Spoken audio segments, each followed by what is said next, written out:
పాకిస్తాన్‌కి సంబంధించిన ఎంబసీ దగ్గరన ఒకటి పెద్ద ఎత్తున ఉద్యమం ముందైతే అనుకోలేదు జనం. కానీ ఎప్పుడైతే అక్కడ కొంతమంది కలిసి చేసినటువంటి యాక్టివిటీ ఏదైతే ఒక వ్యక్తి కేక్ తీసుకొని పోతున్నాడు. ఏంటి అని అడిగినప్పుడు సమాధానం చెప్పలేదు. వాస్తవంగా వాళ్ళ ఇది మన మేధావులు, లౌకికవాదులు అనేటటువంటి భారత వ్యతిరేక లవ్‌లో ఉండేటటువంటి వాళ్ళే లౌకికవాదులు. లౌకికవాదం అంటే ఇదివరకు పరిపాలనలో మత ప్రమేయం లేని రాజ్యం. కానీ ఇప్పుడు రూటు మారింది. భారత వ్యతిరేకతని ప్రేమించే వాళ్ళే లౌకికవాదులు. ఇప్పుడు కొత్త అర్థం తీయాలన్నమాట.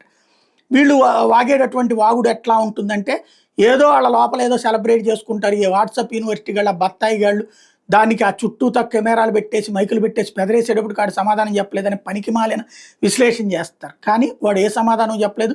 ఒక రాయబార కార్యాలయంలో పనిచేసేవాడంటే చాలా బాధ్యతగా ఉండాలి. అట్లాంటిది మొత్తం మీడియా అడిగినా కూడా ఏమీ సమాధానం చెప్పకుండా పోయాడు. కేకులు పట్టుకుని పోయారు. చివరికి అందుకని పబ్లిక్ పెద్ద ఎత్తున యాజిటేషన్ చేసేటటువంటి పరిస్థితి వచ్చింది.